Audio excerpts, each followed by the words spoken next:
विद्या गुरु तेरा नाम रोशन करे, हर एक कदम हमें आगे बढ़ा दे। स्टैंडर्ड 7th के साइंस सब्जेक्ट के अंदर लेसन नंबर 3 यानी कि हीट के बारे में बात करने वाले हैं।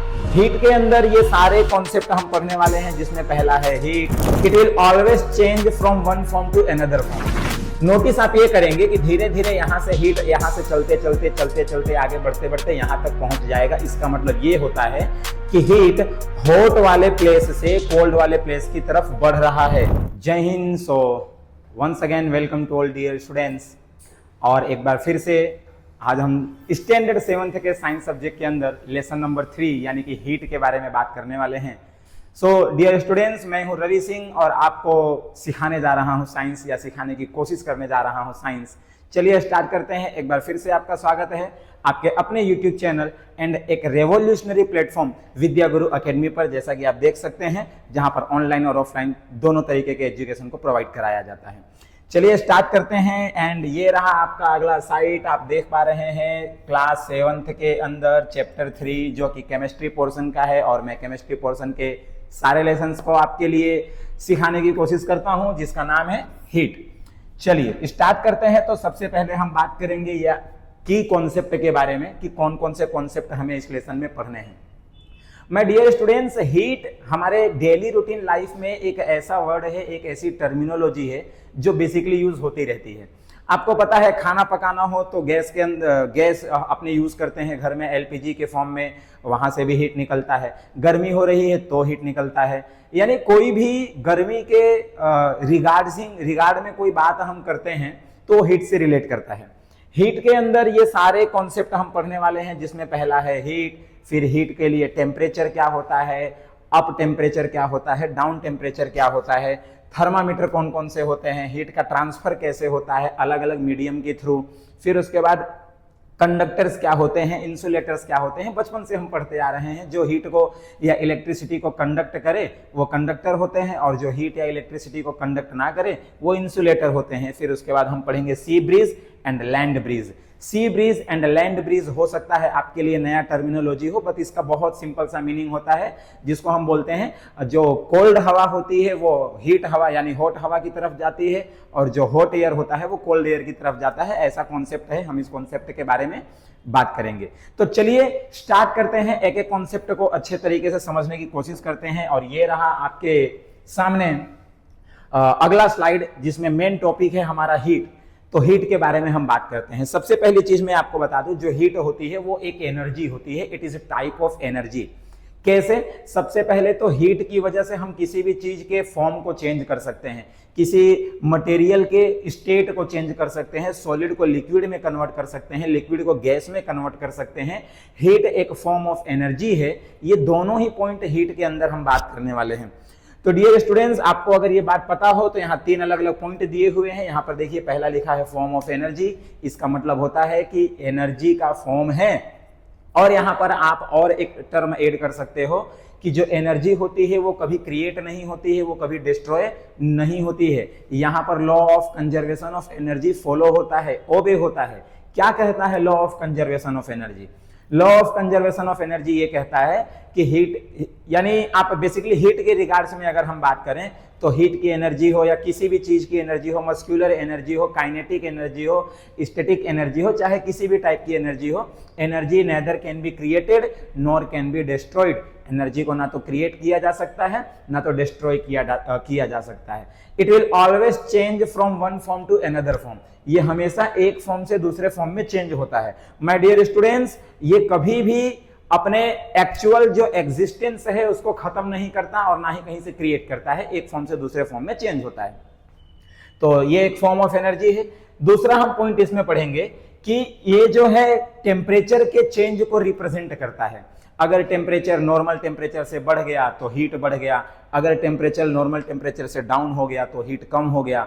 ठंडी का मौसम है तो टेम्परेचर कम है यानी हीट कम है, गर्मी का मौसम है तो टेम्परेचर ज्यादा है यानी हीट ज्यादा है।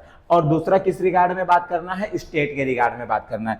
तो डियर स्टूडेंट्स, स्टेट के रिगार्ड में अगर मुझे बात करना हो तो आप यहाँ पे देख सकते हैं, स्टेट जैसे एक सॉलिड स्टेट होता है, अगर आप सॉलिड में हीट को इंक्रीज करते हो, हीट को अगर इंक्रीज करते हो माय डियर स्टूडेंट्स, तो सॉलिड कन्वर्ट हो जाता है लिक्विड में। एंड अगेन आप लिक्विड को क्या करते हो, हीट करते हो, और हीट को इंक्रीज करते हो, लिक्विड किस में कन्वर्ट हो जाएगा, गैस में। हीट को इंक्रीज करने का मतलब क्या होता है कि आप टेम्परेचर को इंक्रीज कर रहे हैं।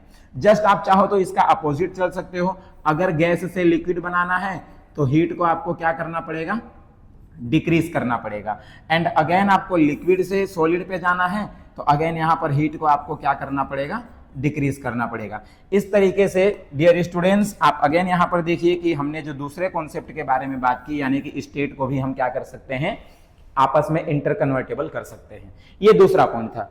तीसरा पॉइंट है flow from a hot object to a cold object. मान लीजिए ये एक ऑब्जेक्ट है और यहां से हम इसको हीट देने की स्टार्ट कर रहे हैं। जब यहां से हीट देना स्टार्ट कर रहे हैं तो ये वाला जो पोर्शन है वो गर्म होगा, हॉट होगा, और ये वाला पोर्शन है जो वो ठंडा होगा उस समय के लिए जिस समय हमने हीट देना स्टार्ट किया। नोटिस आप ये करेंगे कि धीरे धीरे यहां से हीट यहां से चलते चलते चलते चलते आगे बढ़ते बढ़ते यहां तक पहुंच जाएगा। इसका मतलब ये होता है कि हीट हॉट वाले प्लेस से कोल्ड वाले प्लेस की तरफ बढ़ रहा है। And that is the reason कि यहां पर जो स्टेटमेंट लिखा हुआ है, heat flows from hot object to a cold object, या फिर ऐसा बोल सकते हो कि hot place to cold place. ये हमने हीट के बारे में एक बेसिक सी इंफॉर्मेशन ले ली। चलिए अगले स्लाइड पर चलते हैं, देखते हैं क्या बताया हुआ है। और यहां पर हम अगले स्लाइड पे आ गए। हीट से ही रिलेट करता हुआ टेम्परेचर जो मेजरमेंट जिसके बारे में हम बात करेंगे। टेम्परेचर को basically dear students capital T से रिप्रेजेंट किया जाता है इस तरीके से। ओके, कैपिटल टी से जो है टेम्परेचर को रिप्रेजेंट किया जाता है। अगले स्लाइड पे हम आगे बढ़ने से पहले इसके अंदर सारे चीजों के बारे में समझ लेंगे। पहला पॉइंट लिखा हुआ है, ये किसी भी ऑब्जेक्ट के हॉटनेस को और कोल्डनेस को रिप्रेजेंट करता है। हॉटनेस का मतलब जो हीट है वो आपका क्या होगा, ज्यादा होगा, और कोल्डनेस का मतलब होता है जो हीट है वो आपका कम होगा। हॉटनेस यानी कि टेम्परेचर बढ़ा यानी हीट बढ़ा, उसके मेजरमेंट करने के लिए हम इस टर्म को यूज करते हैं। कोल्डनेस का मतलब ठंडी, यानी कि टेम्परेचर डाउन हुआ, हीट डाउन हुआ, उसका मेजरमेंट करने के लिए। और यहां पे तो बॉडी लिखा हुआ है, यानी ह्यूमन बॉडी का टेम्परेचर का मेजरमेंट करने के लिए। बट जरूरी नहीं है कि हम सिर्फ ह्यूमन बॉडी के टेम्परेचर को मेजर कर सकें, क्योंकि थर्मामीटर अलग अलग पर्पस के लिए अलग अलग टाइप्स के होते हैं, तो हम जरूरत के हिसाब से यूज कर सकते हैं। ओके, नेक्स्ट चलते हैं, टेम्परेचर के यूनिट्स के बारे में बात करते हैं। जैसे यहां पर आप सेकंड पॉइंट आप देख पा रहे हो, इसको डिग्री सेल्सियस में मेजर किया जाता है और केल्विन में मेजर किया जाता है। एंड वन मोर एडेड, एक और ऐड करते हैं हम, बराबर। जो अगला है उसको हम बोलते हैं डिग्री फारेनहाइट। इस तरीके से लिखा होता है, बराबर, डिग्री फारेनहाइट होता है। तो इस तरीके से हम इसके 3 अलग अलग यूनिट्स के बारे में बात कर सकते हैं। कई बार डियर स्टूडेंट्स एग्जाम में ऐसा क्वेश्चन पूछा जाता है, और क्वेश्चन कुछ इस तरीके से होता है कि एसआई यूनिट क्या होता है। तो आपको एसआई यूनिट के बारे में पता होना चाहिए। केल्विन होता है जो वो एसआई यूनिट होता है। दूसरे यूनिट के बारे में अगर आप बात करेंगे तो जिसको हम एनदर यूनिट भी बोल सकते हैं, एनदर यूनिट में डिग्री सेल्सियस आता है एंड डिग्री फारेनहाइट आता है, ये इसके एनदर यूनिट है। And one more important thing, आपको जानकर आश्चर्य होगा या फिर ये पता ही होगा कि ये जो सारे के सारे यूनिट्स हैं ये भी आपस में इंटरकन्वर्टेबल है, इनका भी फॉर्मूला होता है। इसके बारे में भी हम बात करेंगे। ओके, चलिए तीसरे पॉइंट पे हम आगे बढ़ते हैं। तीसरा पॉइंट क्या लिखा हुआ है कि टेम्परेचर को मेजर करने के लिए जो इंस्ट्रूमेंट यूज होता है उस इंस्ट्रूमेंट को थर्मामीटर कहा जाता है या थर्मोमीटर लिखा जाता है।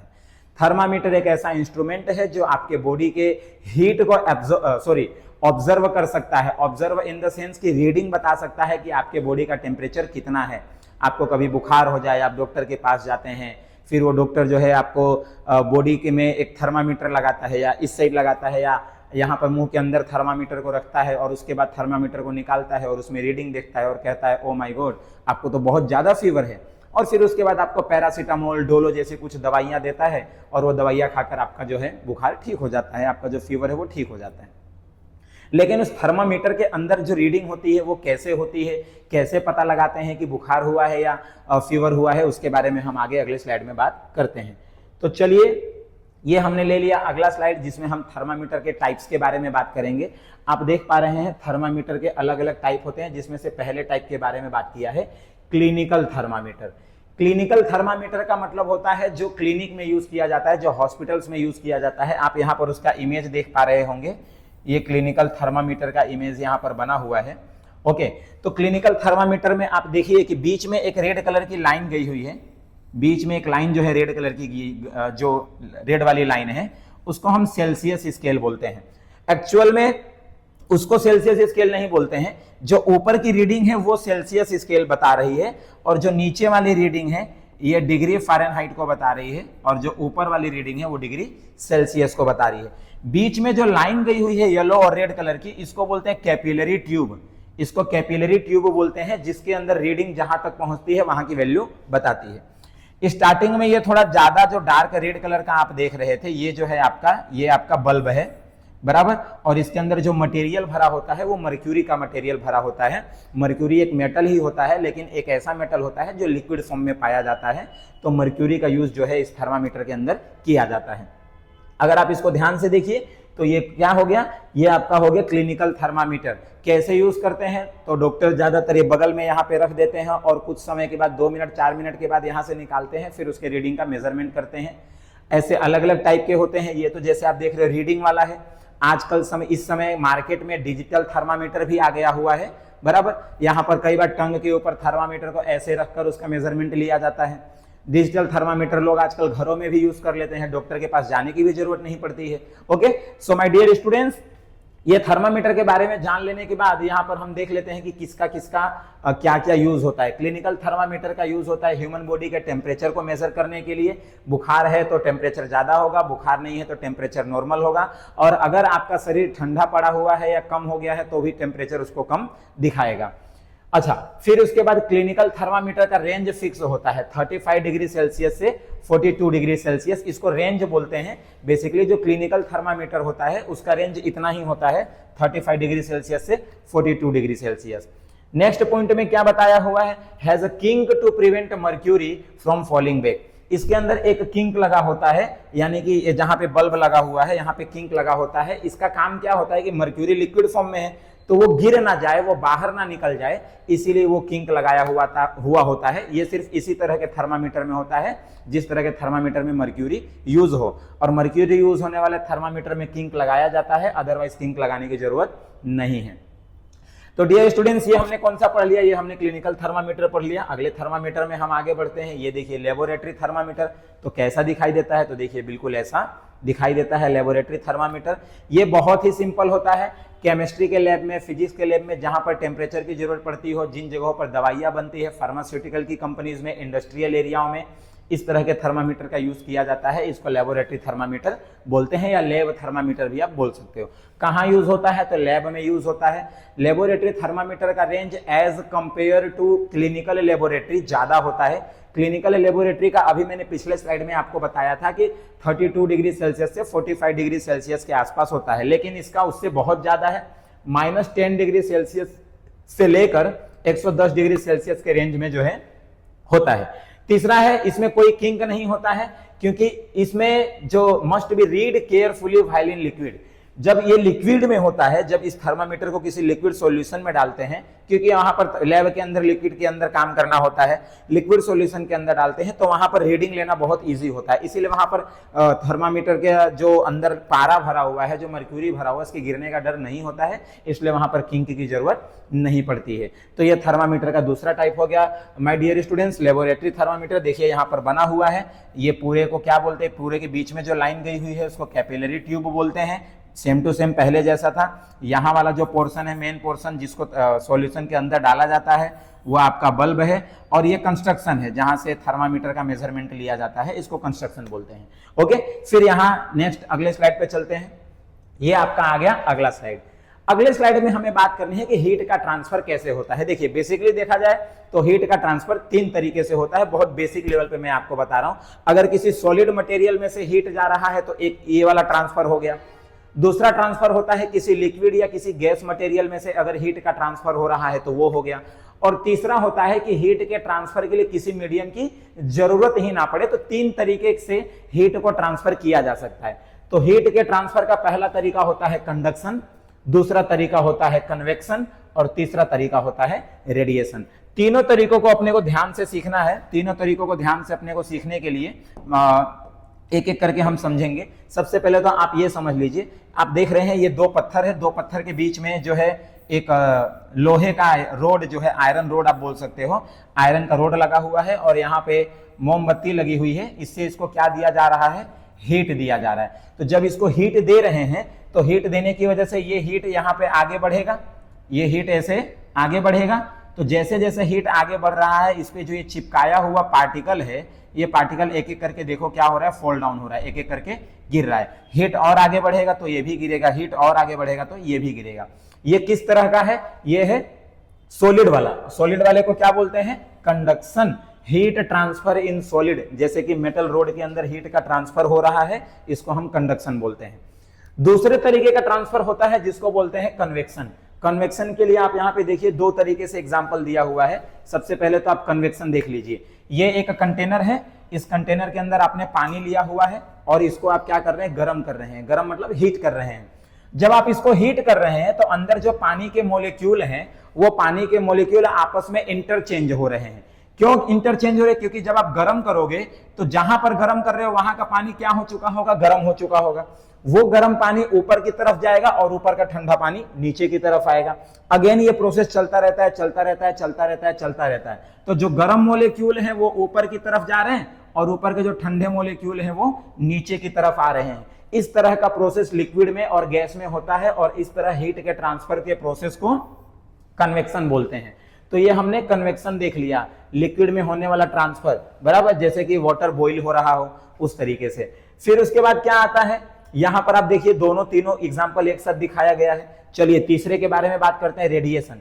रेडिएशन का मतलब होता है कि हीट के ट्रांसफर के लिए किसी भी मीडियम की जरूरत नहीं पड़ती है। जैसे कंडक्शन में हीट के ट्रांसफर के लिए सॉलिड मीडियम की जरूरत पड़ी, कन्वेक्शन में हीट के ट्रांसफर के लिए लिक्विड या गैस मीडियम की जरूरत पड़ी। लेकिन रेडिएशन में जब हीट का ट्रांसफर होता है या रेडिएशन के फॉर्म में जब हीट का ट्रांसफर होता है तो किसी मीडियम की जरूरत नहीं पड़ती है। फॉर एग्जाम्पल मैं आपको बताऊं, हमारे जो एनर्जी का नेचुरल रिसोर्स है वो है सन, और सन की जो रेडिएशन है वो वहां से, वो भी एक प्रकार की हीट है, क्योंकि सन की वजह से हमें हीट मिलता है, हमें गर्मी मिलती है, फॉर्म ऑफ एनर्जी मिलती है।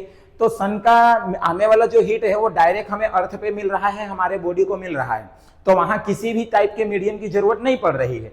तो इस तरह से हीट का जब ट्रांसफर होता है तो उसको बोलते हैं रेडिएशन। सन्स हीट रीचिंग अर्थ, सूर्य की जो गर्मी है वो अर्थ पे पहुंच रही है। अब ये वाला इमेज आप देखिए, आप क्या देख रहे हैं, ये सूर्य भगवान है और ये सूर्य भगवान को बड़ा मजा आ रहा है, पीले पीले चमक रहे हैं और इनका जो रेडिएशन है आप देखिए कैसे अर्थ पे नीचे की तरफ जा रहा है। तो यहां पर किसी भी मीडियम की जरूरत नहीं है डियर स्टूडेंट्स।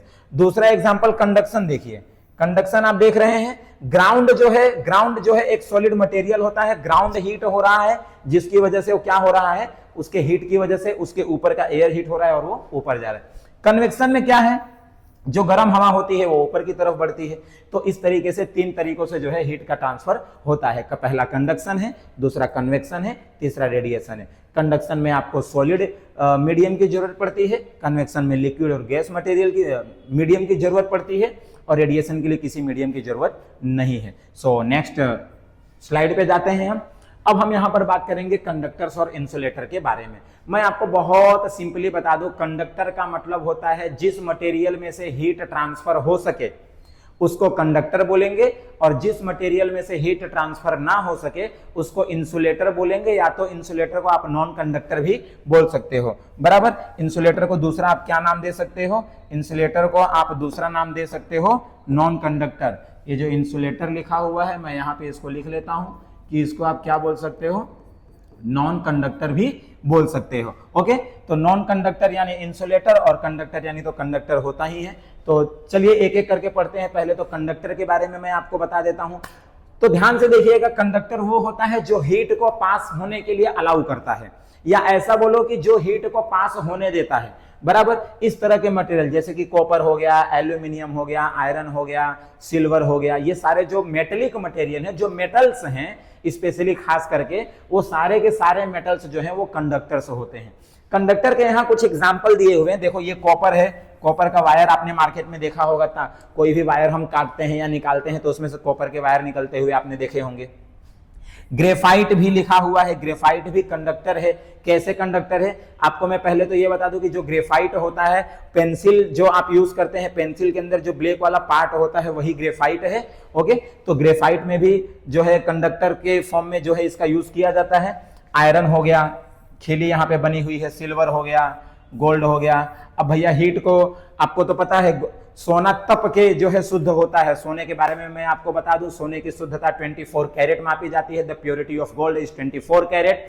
और 24 कैरेट का गोल्ड इतना प्योर होता है, इतना प्योर होता है, जिसकी वजह से उसकी मेलिएबिलिटी और डक्टिलिटी की प्रॉपर्टी ज्यादा होती है। इसीलिए उसके ऊपर कोई भी डिजाइन नहीं बनाया जा सकता। इसीलिए कोई भी ऑर्नामेंट बनाने में 24 कैरेट गोल्ड का यूज नहीं किया जाता है। और गोल्ड इतना ज्यादा कॉस्टली होता है, 2025 में तो गोल्ड का भाव 1 लाख के करीब पहुंच गया है पर 10 ग्राम।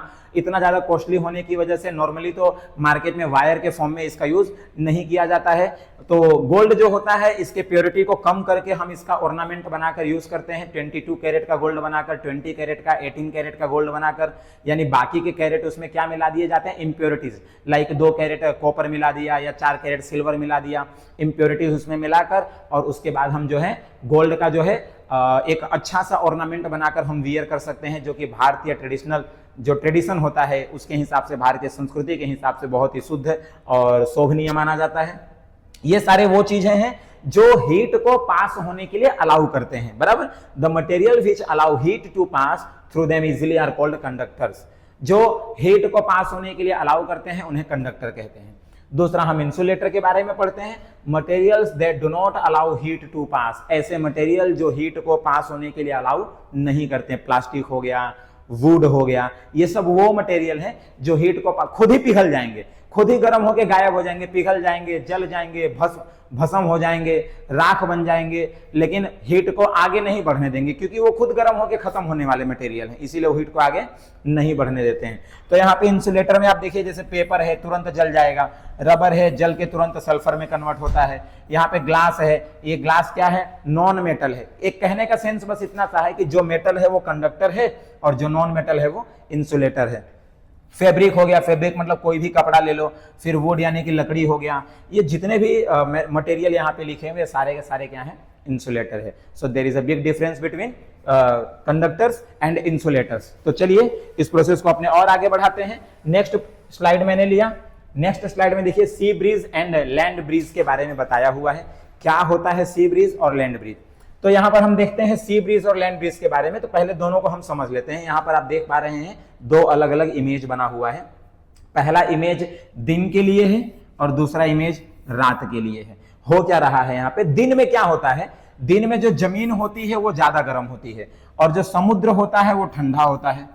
दिन के समय में जमीन का टेम्परेचर ज्यादा होता है, अर्थ का टेम्परेचर ज्यादा होता है, और जो सी होता है, जो समुद्र होता है, उसका टेम्परेचर कम होता है। तो गर्म हवा ठंडी हवा की तरफ सर्कुलेट होती है और समुद्र वाली ठंडी हवा गर्म हवा की तरफ सर्कुलेट होती है। सेम यही कॉन्सेप्ट आप रात में जब ये काम होता है, तो रात में क्या होता है, जो जमीन होती है उसका टेम्परेचर ठंडा हो जाता है और जो समुद्र होता है उसका टेम्परेचर बढ़ जाता है। तो ऐसा होने की वजह से अब जो एयर का सर्कुलेशन है वो अपोजिट हो जाएगा। रात के टाइम पे क्या होता है, वार्म एयर यानी गर्म हवा जो है वो समुद्र से निकलकर अर्थ की तरफ आती है और अर्थ की जो ठंडी हवा है वो वहां से निकलकर समुद्र की तरफ जाती है।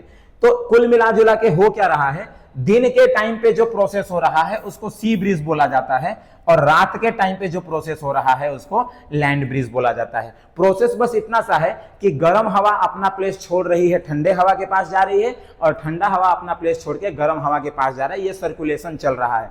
दिन के टाइम पे गर्म हवा जमीन से समुद्र में जा रही है और समुद्र से ठंडी हवा जमीन पर आ रही है। रात के टाइम पे क्या हो रहा है, गर्म हवा समुद्र से जमीन पे आ रही है और ठंडी हवा जमीन से समुद्र में जा रही है। तो अगर दिन में प्रोसेस चल रहा है हवा के सर्कुलेशन का, एयर के सर्कुलेशन का, तो हम उसको बोलते हैं सी ब्रीज, और रात के टाइम अगर प्रोसेस चल रहा है तो उसको हम बोलते हैं लैंड ब्रीज। तो ये दोनों में डिफरेंस है।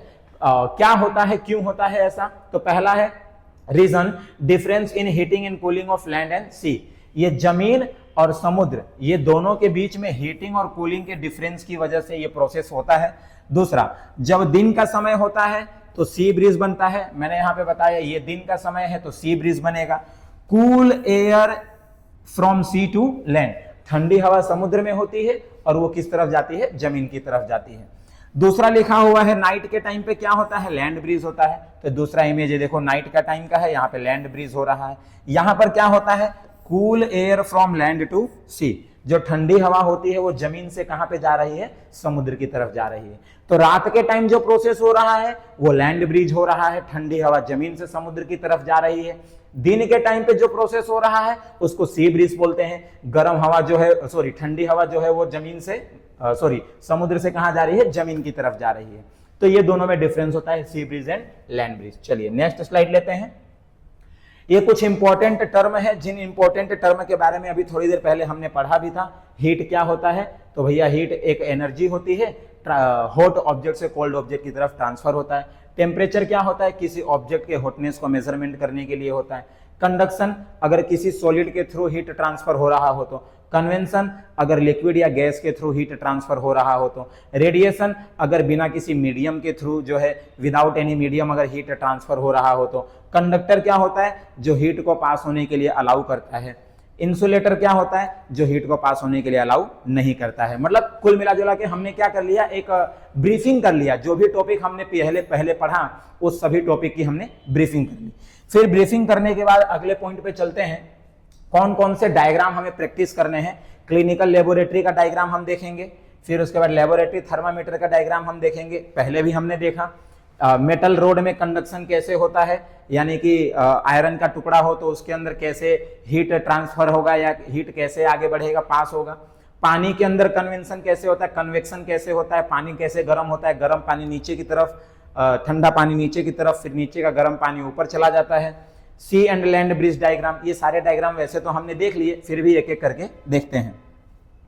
चलिए सबसे पहले आप क्लिनिकल थर्मामीटर का डायग्राम देखिए। ये क्लिनिकल थर्मामीटर है, डॉक्टर लोग अपने क्लिनिक में यूज करते हैं, मेडिकल में यूज करते हैं। आजकल के समय में डिजिटल थर्मामीटर भी आ गया हुआ है, लोग घर पर खरीद कर लाते हैं। 300-250 रुपए का अच्छा कंपनी वाला मार्केट में मिल जाता है, आप यूज कर सकते हैं। ये क्लिनिकल थर्मामीटर है। इसके ऊपर की जो रीडिंग बताई गई है ये डिग्री सेल्सियस में बताई गई है, और नीचे जो रीडिंग बताई गई है ये डिग्री फ़ारेनहाइट में बताई गई है। इसके अंदर एक लिक्विड भरा गया हो, जो मेटल का लिक्विड होता है, वो लिक्विड जो होता है वो मर्क्यूरी की लिक्विड होती है। इसका जो हेड वाला पार्ट होता है इसको बल्ब बोलते हैं, और इसके अंदर जो स्केल है वो स्केल जिसमें दिख रहा है उसको कैपिलरी ट्यूब बोलते हैं, और सबसे ऊपर वाले पार्ट को स्टेम बोलते हैं। ये जो क्लिनिकल थर्मामीटर है यहाँ पर इस तरीके से रख के ऐसे यूज किया जाता है, और कुछ समय के बाद निकालकर फिर इसका मेजरमेंट किया जाता है। या फिर बहुत कई सारे डॉक्टर ऐसे मुंह में टांग के ऊपर रखते हैं और फिर उसको 2 मिनट या 3 मिनट बाद निकालकर उसका जो है मेजरमेंट लेते हैं। इस तरीके से जो है मेजरमेंट किया जाता है।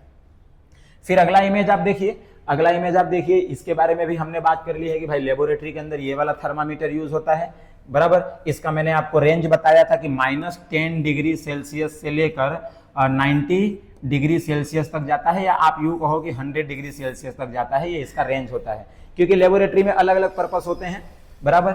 इसके अंदर बीच में सेम वही प्रोसेस रेड एरो रहता है, बराबर। ये कंस्ट्रक्शन है, कंस्ट्रक्शन मतलब यहाँ से जो है मेजरमेंट लिया जाता है, और बल्ब जो आगे वाला हेड पार्ट होता है, इस पूरे ट्यूब को कैपिलरी ट्यूब बोलते हैं। इसका यूज लेबोरेटरी में, इंडस्ट्रियल एरिया में, फार्मास्यूटिकल कंपनीज में, इन सभी जगहों पर यूज किया जाता है।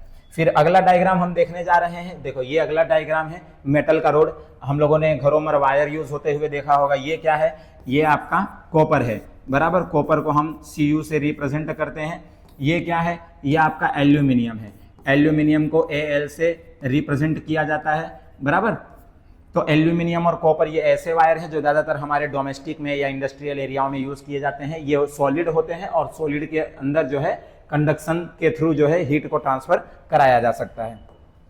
फिर उसके बाद आप ये देखिए, कन्वेक्शन के बारे में मैंने अभी थोड़ी देर पहले बात किया था। कन्वेक्शन, अगर वाटर या गैस के थ्रू हीट का ट्रांसफर हो रहा हो, वाटर या गैस हमारा मीडियम हो, तो हम क्या कर सकते हैं, कन्वेक्शन प्रोसेस को समझ सकते हैं। कन्वेक्शन प्रोसेस समझिए क्या हो रहा है। ये नीचे से देखिए, आप क्या कर रहे हो, पानी को गर्म कर रहे हो। जब पानी गर्म हो रहा है तो जो गर्म वाला पार्ट है, वो गर्म वाला पार्ट धीरे धीरे ऊपर जा रहा है, क्योंकि सबसे पहले नीचे के ही पानी के मॉलिक्यूल गर्म होंगे। तो आप देखो ये गर्म वाले पार्ट क्या हो रहे हैं, ऊपर जा रहे हैं। और ऊपर जो ठंडा पानी का मोलिक्यूल है वो नीचे आएगा गर्म होने के लिए, तो यहां से ठंडे पानी का मोलिक्यूल जो है नीचे की तरफ आ रहा है। तो इस तरीके से ये प्रोसेस चलता रहता है, चलता रहता है, चलता रहता है, और जब ये कंप्लीटली गर्म हो जाता है तो ये उबलने लगता है, बॉईल होने लगता है। तो देखिए गर्म जो मोलिक्यूल है वो ऊपर की तरफ जा रहे हैं वार्म मोलिक्यूल, और ठंडे मोलिक्यूल जो है वो नीचे की तरफ जा रहे हैं गर्म होने के लिए। तो इस प्रोसेस को बोलते हैं कन्वेक्शन। अगले स्लाइड में आप देखिए ये सी एंड लैंड ब्रीज के बारे में बताया हुआ है। तो सबसे पहले आप दिन में क्या होता है, जब दिन होता है, फिर से हम वही बात रिपीट कर रहे हैं, ये तो शॉर्ट ब्रीफिंग कर रहे हैं हम लोग।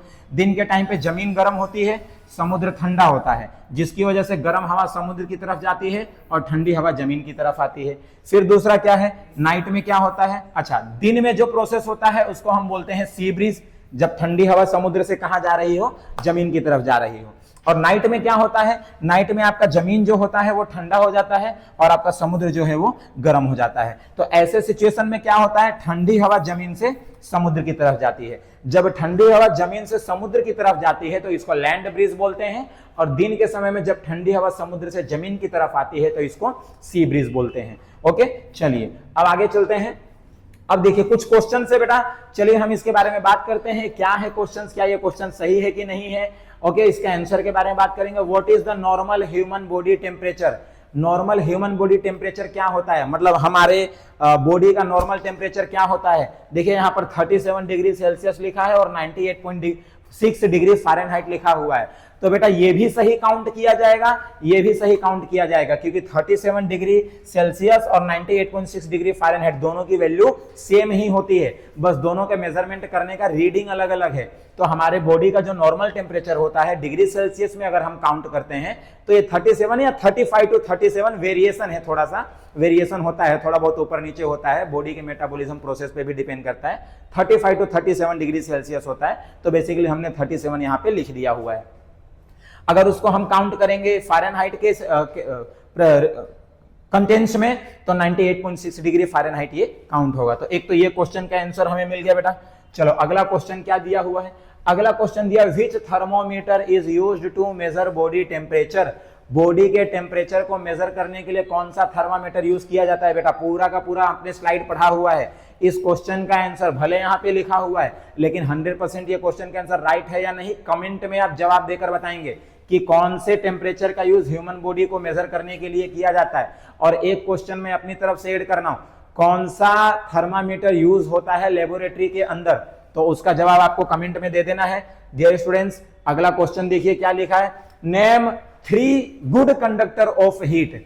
हीट के 3 कोई भी गुड कंडक्टर के बारे में आपको बताना है। कौन है गुड कंडक्टर, कौन अच्छे से हीट को कंडक्ट कर सकता है। तो जितने भी मेटल होते हैं उसका नाम लिख सकते हो, कॉपर हो गया, एल्यूमिनियम हो गया, आयरन हो गया, ये सारे के सारे क्या हैं, गुड कंडक्टर हैं। ओके, तो 3 क्वेश्चन भी हमने किए और लास्ट में एक और क्वेश्चन है, कन्वेक्शन क्या होता है, एग्जाम्पल दीजिए। तो कन्वेक्शन तो मैंने बताया कि भाई जब हीट का ट्रांसफर फ्लूइड में हो रहा हो, किस में हो रहा हो, फ्लूइड में। अच्छा, फ्लूइड जो होता है वो आपका लिक्विड भी हो सकता है और आपका गैस भी हो सकता है। अगर हीट का ट्रांसफर फ्लूइड में हो रहा है तो उसको कन्वेक्शन बोलेंगे। अगर एग्जांपल देना है तो बॉइलिंग वाटर का एग्जांपल आप दे सकते हैं। ओके डियर स्टूडेंट्स, तो यहां पर जैसा कि आप देख रहे हैं सारे के सारे जो है कॉन्सेप्ट आपके क्लियर हो चुके होंगे। उम्मीद करता हूं कि इस लेसन में से एक भी पॉइंट ऐसा मैंने छोड़ा नहीं होगा जो आपको छूट गया हो या समझ में ना आया हो। लगभग सारे टॉपिक्स हमने कवर कर लिए हैं। डियर स्टूडेंट्स, अब आप कमेंट करके बताएंगे कि नेक्स्ट कौन से चैप्टर पे आपको वीडियो चाहिए। आपके कमेंट की वजह से ये वीडियो जो है कंप्लीट हो पाया है और इसके बाद और भी वीडियोस हम क्रिएट करेंगे और भी वीडियोस बनाएंगे। सो डियर स्टूडेंट्स, उम्मीद करता हूं कि आपको पूरा लेसन समझ में आ गया होगा। विद्या गुरु एकेडमी आपको इस तरह के प्लेटफॉर्म पर ऑनलाइन और ऑफलाइन दोनों तरीके से एजुकेशन प्रोवाइड करने के लिए 100% तत्पर है। जुड़े रहिए, कमेंट करते रहिए, शेयर करते रहिए। सबसे ज्यादा जरूरी है सब्सक्राइब करके इस वीडियोस को और आगे बढ़ाइए। जिनको जरूरत है स्टैंडर्ड 7th के स्टूडेंट्स को वहां तक पहुंचाइए, पेरेंट्स को बताइए, ताकि ये वीडियो से आपको हेल्प हो सके और आप एग्जाम में 100 आउट ऑफ 100, 80 आउट ऑफ 80 या सीबीएसई बोर्ड से हैं तो 70 आउट ऑफ 70 मार्क्स कवर कर सके। जय हिंद, मिलते हैं अगले वीडियो में। विद्या